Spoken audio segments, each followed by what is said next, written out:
Et toujours à propos d'économie et de niveau de vie, notre enquête maintenant sur ces fruits et légumes qu'on trouve désormais en toute saison, ou presque. Ça n'était pas le cas il y a une trentaine d'années.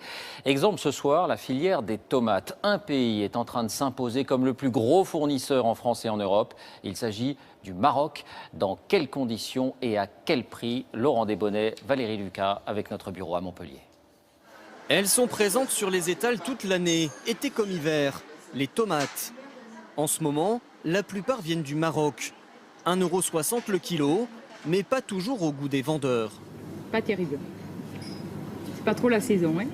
Où sont cultivées ces tomates, vendues même en hiver? Comment les prix peuvent-ils être si bas, hors saison? Nous avons remonté toute la filière de la tomate. Et c'est à Agadir qu'il faut aller, dans le sud du Maroc. Du soleil toute l'année, un climat idéal pour cultiver les tomates à très grande échelle. Et c'est vu du ciel que ces cultures apparaissent dans toute leur étendue. Ces rectangles blancs, ce sont des serres immenses dans lesquelles sont cultivés les fruits et légumes que nous consommons tout l'hiver. Voici ce que les agriculteurs marocains appellent le jardin de l'Europe. Omar Mounir est l'un des plus gros producteurs de la région. À 72 ans, il possède 150 hectares de serres. Alors faites attention, il y a beaucoup de portes à traverser. C'est pour ne pas laisser les moustiques rentrer. Hein. Allez, allez-y. Il vient ici superviser la récolte. Certaines tomates sont bientôt rouges, il est temps de les cueillir. Elles finiront de mûrir pendant leur transport. Sous cette serre travaillent 95 salariés. La main-d'œuvre, c'est la première différence par rapport à l'Europe. Des ouvriers payés environ 10 € la journée, tout juste 1 heure de SMIC en France. Le coût de la main-d'œuvre, c'est vrai, c'est moins cher qu'en Europe, mais ce n'est pas le même niveau de vie. Ça, il faut le reconnaître. Un avantage qui explique l'explosion de la production au Maroc. Il y a 20 ans, il n'y avait quasiment aucune serre au Maroc. Aujourd'hui, elle recouvre 6000 hectares. C'est plus que la superficie d'une ville comme Lyon. Et pour produire toujours plus et moins cher, les producteurs peuvent compter sur ce centre de transfert de technologie. Une ferme expérimentale qui n'a qu'un seul objectif, augmenter les rendements. Le directeur, c'est Brahim Wadish.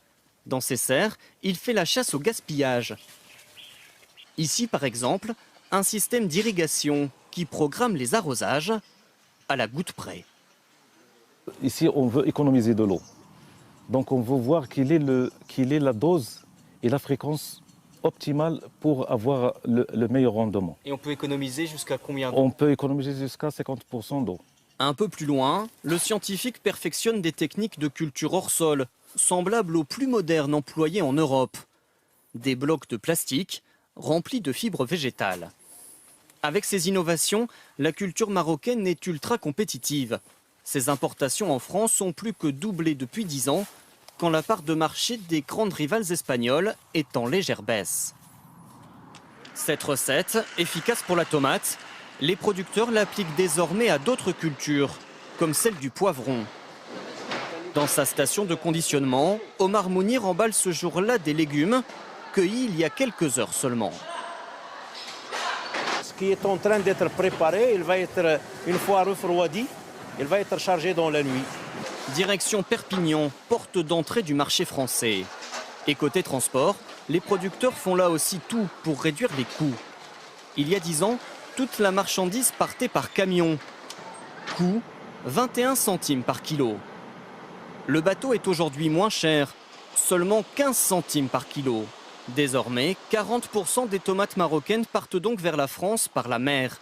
Elles mettent à peine 3 jours pour arriver sur nos étals.